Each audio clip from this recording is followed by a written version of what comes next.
Hey there, it's David Chinelli here, Realtor with Royal LePage Signature.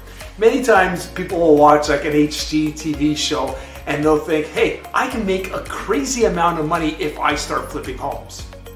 However, would-be investors could potentially lose a lot of money or barely make enough money to make the whole process worthwhile.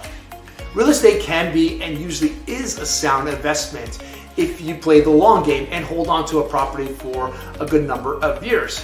However, flipping is more like speculative trading, which can be fairly risky.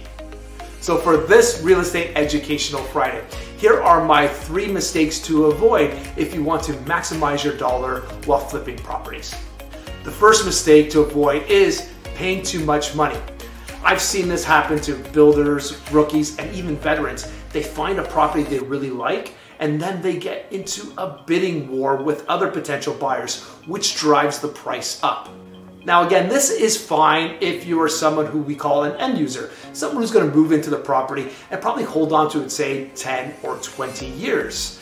But if you are an investor, every dollar you spend matters, and the margins are already thin. So you want to avoid paying the maximum amount for a property if you're looking to flip it.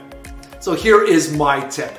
Avoid bidding wars. You want to look for properties that may have been overlooked. They might have been on the market for a long time or may even have a stigma. These are the houses that you should really zero in on.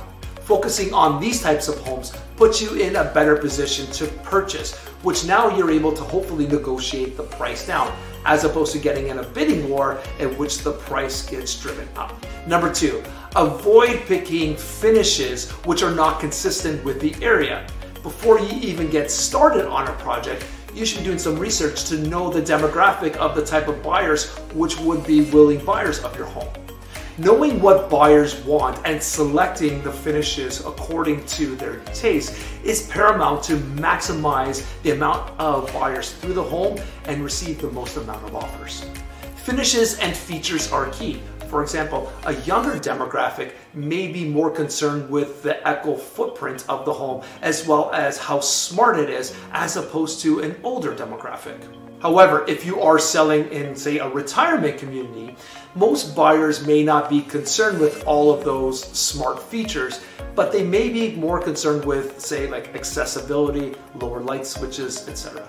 Also, take into consideration the paint and color finishes of your end product, because this may also attract or turn off many buyers if you're not consistent with what they are looking for in a home.